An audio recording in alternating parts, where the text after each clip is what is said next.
Okay, again, we're doing CLEP calculus practice exams that I found on the internet at these two sites. Linked in the comments also. Getting right back into it with number 16. And we're given a function y equals x to the fourth minus 2x to the thirds. And which of the following statements is true? And then it asks us a bunch of questions about how many inflection points and how many relative extrema, being minimums and maximums. So I think we discussed this on a prior question, but as a review, when we're talking about minimums and maximums, so for instance, a maximum or a minimum, of course, that occurs where the slope or the first derivative equals 0. First derivative equals 0. But you have to watch out because sometimes there's a fooler. If the graph were to go like that, here the slope is 0, but it's not an extrema because the slope is increasing and then it keeps increasing. Whereas on a true extrema, you have the slope changing sign from positive to negative or negative to positive. So we have to watch out for those kind of foolers. But we start by looking for where that first derivative equals 0. So we're going to write it out here, the original equation. Yx to the fourth minus 2x to the third. And we're going to take the first derivative. This is a simple power rule type of derivative. Bring the exponent down, and then subtract 1 from the exponent. And then again here, bring the exponent down. 2 times 3, the exponent is 6. Subtract 1, you get x squared. So now we have to find the zeros of this function, as in for what x values does the y over here come out to 0? Does the slope equal 0? So 0, like a little question mark, for what x values. So we can start out a helpful thing by pulling some things out, separating it out. We can pull out common factors, the 2x squared. So you're left with x 2x minus 3, right? Because if you multiply that by that, you get that. You multiply that by that, you get that. So now, because these are being multiplied, we can consider these separately. Either that part has to equal 0 or that part has to equal 0, and then it multiplies through, and what the other one is doesn't matter. So we consider them separately. For 0 equals 2x squared, that happens to be where x is 0. It's just a straight up multiplication. We also want to know for 2x minus 3 equals 0, what is that x value going to be?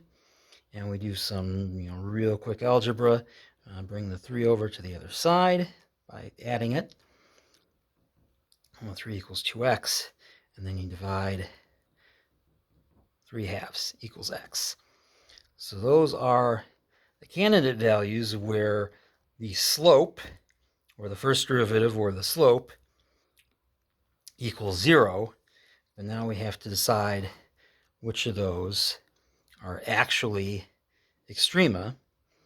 And so we can do that by testing it, and we're going to demonstrate that with a quick number line. So we have a 0, and we have a 3 halves. And we test this just by taking some sample values. And it can be anything, but let's try to keep it simple. So we need something that's over here, something less than 0. Let's just say -1. So we're going to take that derivative function again. Y times x to the third minus 6x squared. And what is this when x equals -1? So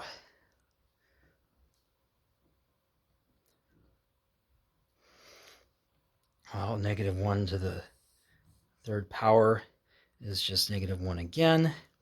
So we have -4, and -1 squared is just 1.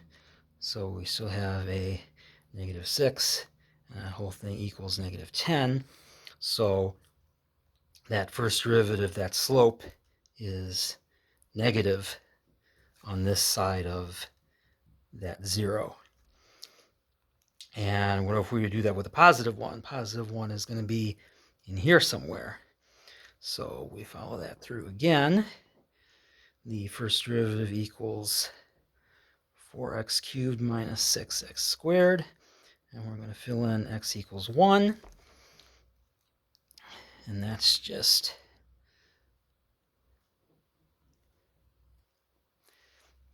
we know the 1's pretty simple, equals itself, goes away. You end up with 4 minus 6, and that equals -2. So everything in here, you can try it with other values, but anything between 0 and 3/2 is going to be a negative number. So this is one of those foolers. This is not actually a maximum or a minimum. The slope is negative, it flattens out, and then it goes negative again. So that's why we do this, to make sure that we don't get fooled by one of those where the graph, the first derivative goes to 0 but does not change sign. So then we're going to do a test on the other side of 3/2. So just pick an easy number. We'll say 2, and 2 is greater than 3/2. So we'll do that really quickly. Again, the first derivative equals 4x cubed minus 6x squared. I'm going to fill that in where x equals 2.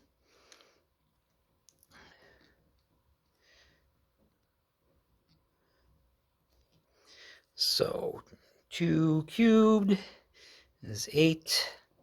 4 times 8 minus 6. 2 cubed is 4. And we know that's going to be 32 minus 24. And that is, what, 8? That's 8. Some positive number anyway. And again, you can do x equals 3, x equals 4, whatever you want. It's going to be consistent. All we need to know is that at greater than x is 3/2, that first derivative is a positive number.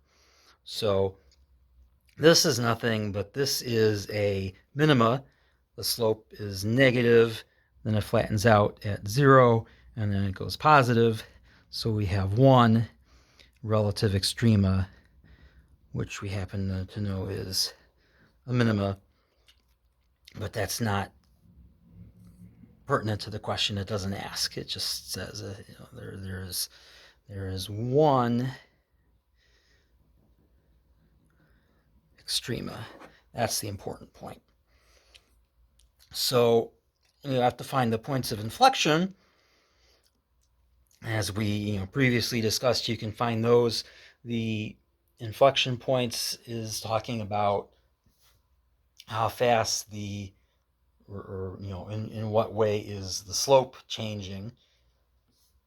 So the first derivative is the slope, and then you talk about how the slope is changing itself with the derivative of that. The derivative of the slope, or the derivative of the first derivative, which is the second derivative. So we're going to take that first derivative that we found, cubed minus 6x squared, and we're going to take the second derivative, and again, it's more power rule stuff. So you bring the 3 down, multiply by the 4. 4 times 3 is 12. Subtract 1 from the exponent, so you get x squared minus, and then again you bring the 2 down. 2 times 6 is 12. 2 minus 1 is 1, so it's just x to the first power. And so that is the second derivative. And again, to make it simple on ourselves, well, we need to find where that equals 0. We need to find the x values that makes that equal 0. So we start out by factoring it out a little bit to make it easier for ourselves. So we notice we can pull out a 12x, which leaves us with just x minus 1. 12x times x minus 1 gets you to that. And so again, we can take these separately. 0 equals 12x, and 0 equals x minus 1. And this is even simpler than the one we had before. This one, again, because it's a straight up multiplication, one of our candidates is going to be where x equals 0. And over here, it's going to be where x equals 1. Real easy. But again, we have to make sure there's no foolers involved. So we're going to jot down our little number line again. And we have to test these. So again, let's start out with real easy -1 here. So our second derivative formula was 12x squared minus 12x. And if we fill in a -1, -1 squared minus 12 times -1. So -1 squared is just a 1, so we get 12. 12 times -1 is -12, but we're subtracting it. So that equals 24. So that tells us that values over here are positive. And again, you can try, -2, -0.5, whatever. It's always going to give you a positive number. You only have to test it once. So let's try one over here. Let's just say 2. So again, y equals 12x squared minus 12x. And we're going to test x equals 2.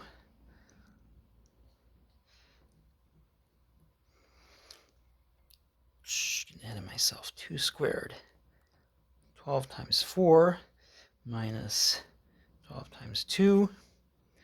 48 minus 24 is 24. That is also going to be a positive value there. So what about here in the middle? Well, let's try to keep it simple. We don't have any integers we can use, but let's try to keep it simple. We'll say a half. So we're going to test at x equals a half. So the second derivative, y squared minus 12x, x equals a half. So that equals half squared minus 12 times a half. And a half times itself, just multiply. 1 times 1 is 1, 2 times 2 is 4. So that's a quarter minus 12 times a half, or 3 minus 6, and equals a -3. So everything in here we know from that is negative. So we actually do have 2 inflection points because the slope is changing from, well, the second derivative, the way that the slope is changing goes from positive to negative, and then negative to positive. So it actually does cross 0 twice. There's no foolers there. So we know that there's 2 inflection points. And so we go back to the original question after all that, and we say which one of these talks about 2 inflection points and 1 extremum, and that is option C for number 16. And that's what we go with. So the next one, moving along here pretty quickly. This one's a mess of trig and derivatives. We're asking what is the derivative of sine of x plus 1 over cosine of x. So this is obviously a quotient rule application. So sine of x plus 1 over cosine of x. A quotient rule, again, is just one of those things you just have to remember. So what that is f, first derivative of f prime times g, minus the opposite, f g prime, first derivative, all over g squared. And so in this case, it's the derivative of f over g. So in this case, our f is the sine of x plus 1, and the derivative of that, again, just trig functions, just have to remember them. The derivative of the sine is the cosine, and the derivative of plus 1 is plus 0, so it just kind of goes away. And our g is the cosine, and the derivative of that is the negative sign. So we take all these, plop them back into there. So we have f prime, first derivative of f is the cosine multiplied by the original g, which is that cosine again, minus the original f, sine of x plus 1, times the derivative of the g, which is that negative sign, all over g squared, the original bottom, cosine x squared. So this is a big mess. We can try to clean this up a little bit. For instance, the cosine of x times cosine of x is cosine of x squared. And we can distribute this through here a little bit. So we have the negative sign times the sine. So we have the sine squared, negative and the negative. So we're adding it. Two negatives make a positive. And then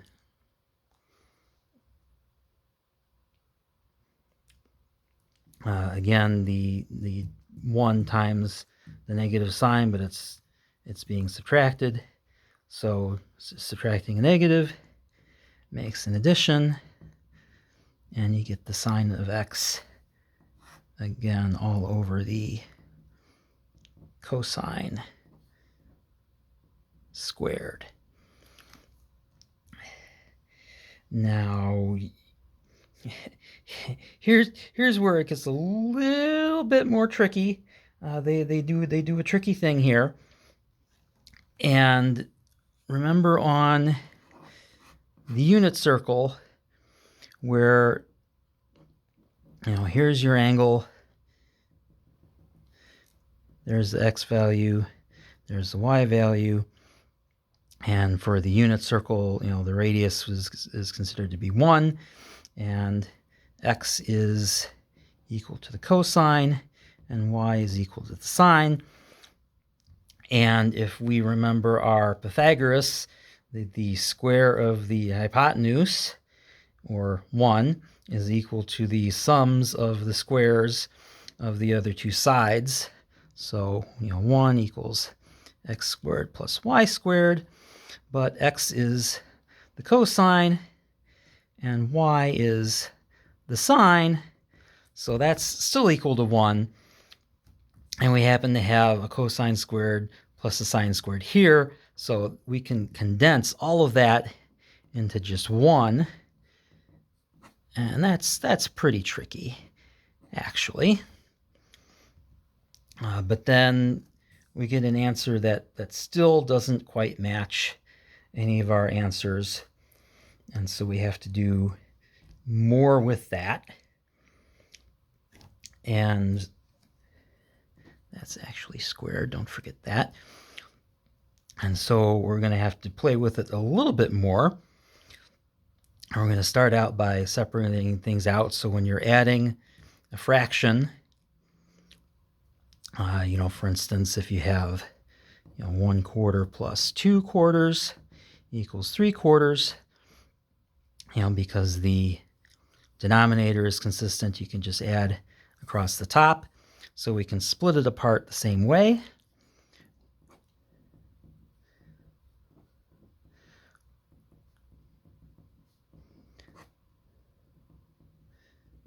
One over cosine x squared plus sine of x over cosine of x squared. And this is we want to split this apart again. I'll show you why in a minute.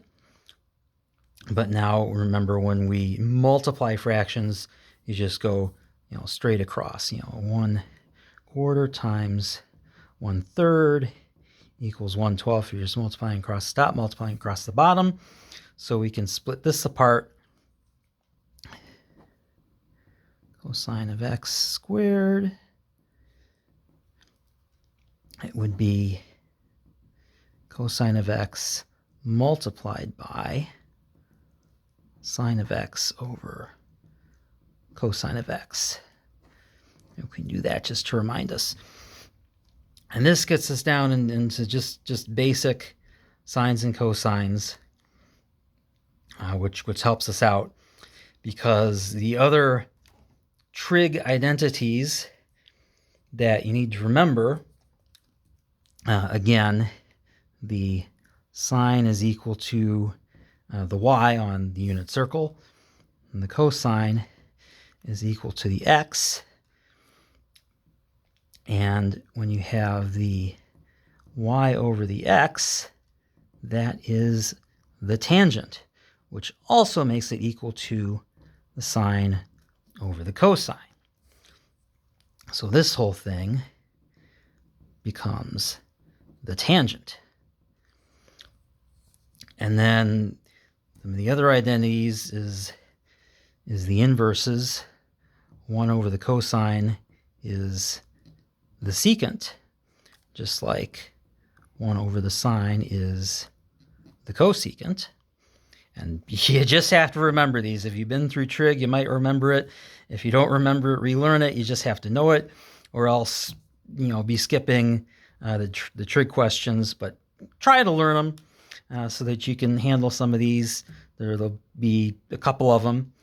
So again, the 1 over the cosine, that is just the secant of x times the tangent.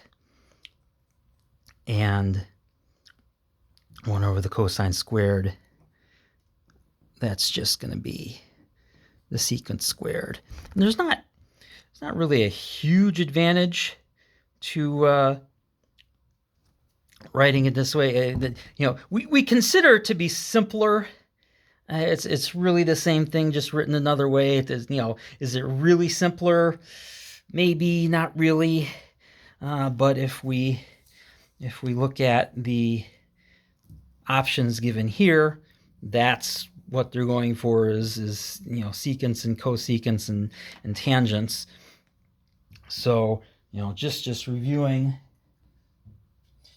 what did we have? We said it's the secant squared plus the secant times the tangent.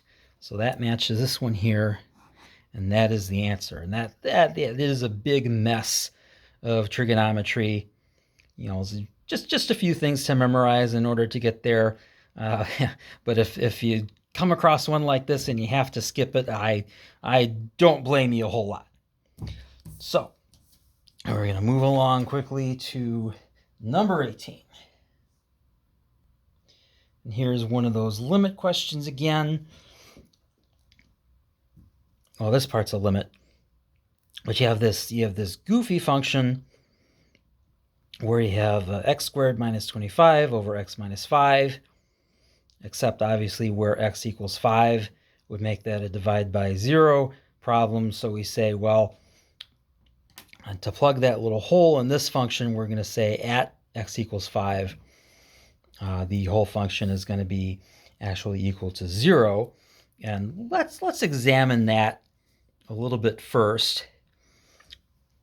If we take y equals x squared minus 25 over x minus 5, and ask what's really going on here, and we notice that this is actually 25 is a square, and so we can factor this pretty easily, as we know, a plus b times a minus b equals a squared minus b squared. And that's exactly what's going on here. We can factor that into x plus 5 and x minus 5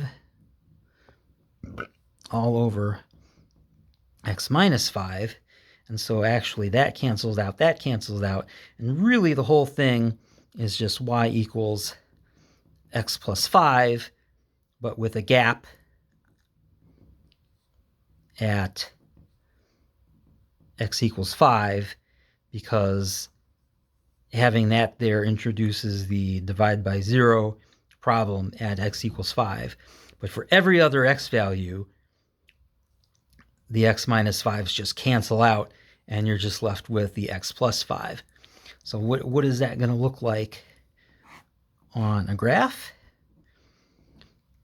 So y equals x would just be, of course, a straight diagonal line, but we're adding 5, so it's going to be 5 above the origin,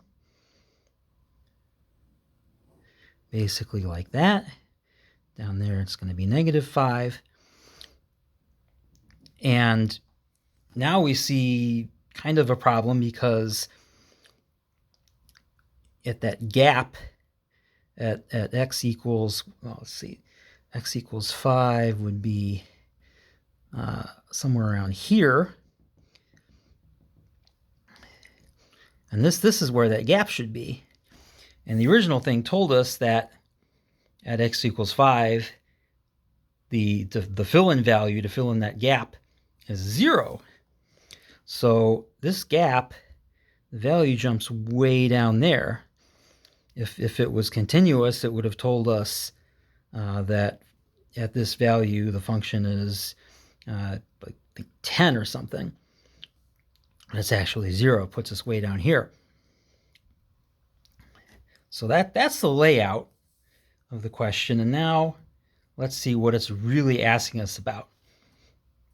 So Roman numeral 1, the limit as x approaches 5 exists. So, and we know it does because it's other than at that point x equals 5, it's fairly continuous. It comes up from there, it comes down from here to the same point, which should be 10, right? It should be 10. But regardless of what it is, we know it exists because the function is kind of continuous across there, except at that gap. So we know that's true. We agree that the limit exists. And we agree that f equals 5 exists because it literally tells us the function at 5 equals 0. So it exists because it's 0. But then it says, are we continuous at x equals 5? And again, we know it, if they had told us that, if they had told us here, if that 0 was a 10, then we would be continuous because the 10 is filling in that gap right where it should be. But because at that gap, the value it gives us drops way down to here, and then as you keep going, it keeps going back there. It is not continuous. It has the gap that jumps to a different value. So it is not continuous. So Roman numeral 1 and Roman numeral 2 are correct. So it is D, 1 and 2 only.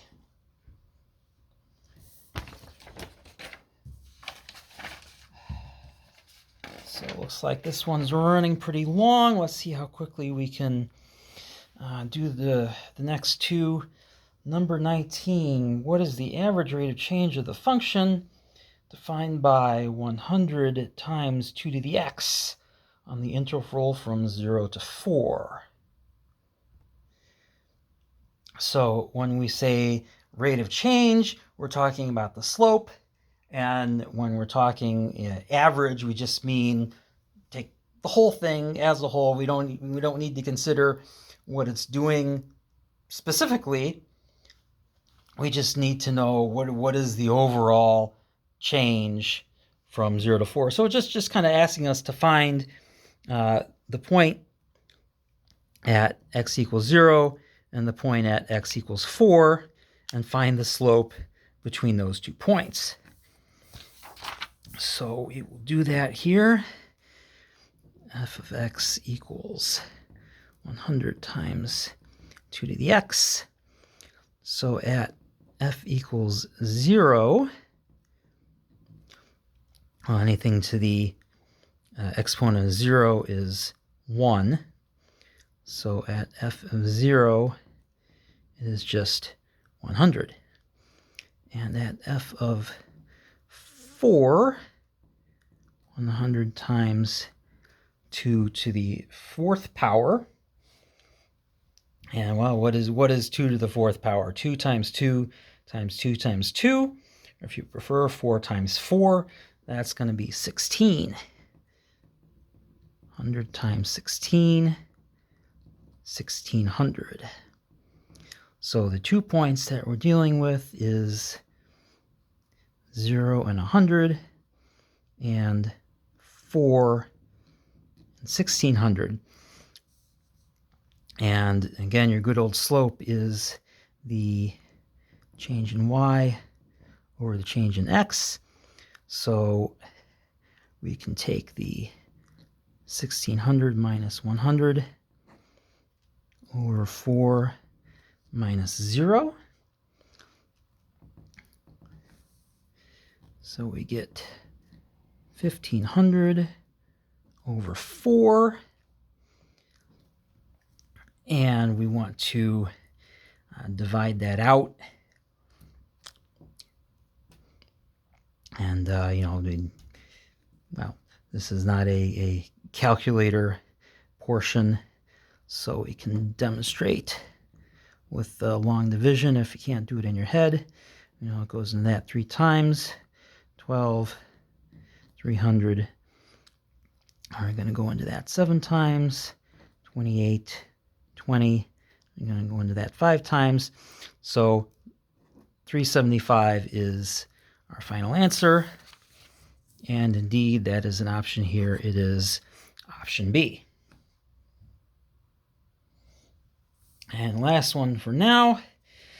If the functions f and g are defined for all real numbers, and f is an antiderivative of g, which just means that is the integral, the indefinite integral, or basically saying g is the derivative of f. That would be the simpler way of saying it. They complicate it to try and fool you, but we just know that g is the derivative of f. Which of the following statements is not necessarily true? So let's just remind ourselves that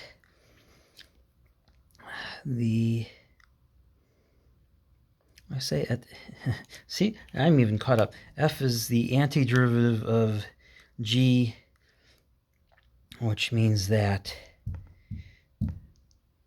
g is the derivative. The derivative of g is f.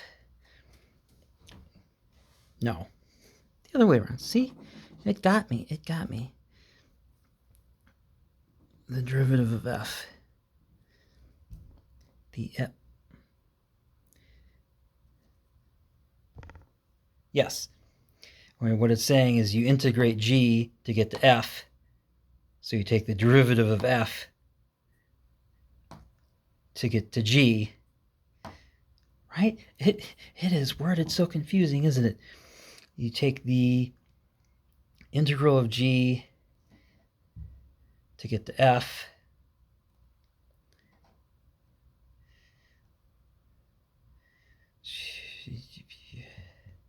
Makes sense, right? Yes, g is the derivative of f. Okay. So, one at a time,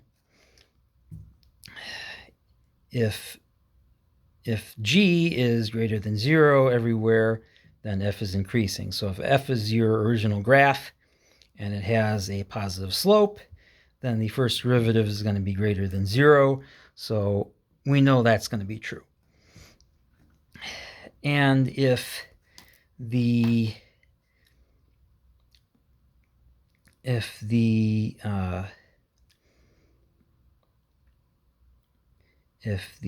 derivative at some value, let's see, if the graph of x has a horizontal tangent,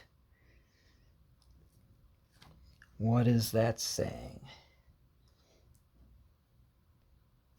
A horizontal meaning flat, a tangent meaning the slope. So a horizontal tangent meaning probably a minima or a maxima somewhere where the slope is hitting 0. So if the slope is hitting 0 at that x, then the derivative is going to be 0. It's wording a simple thing in a very tricky way. That's what it's doing. I even have to stop and think about it. Okay, so next question is saying if the derivative equals 0, so if the derivative is 0, then the slope of the whole thing is 0. You're just a flat, let's see.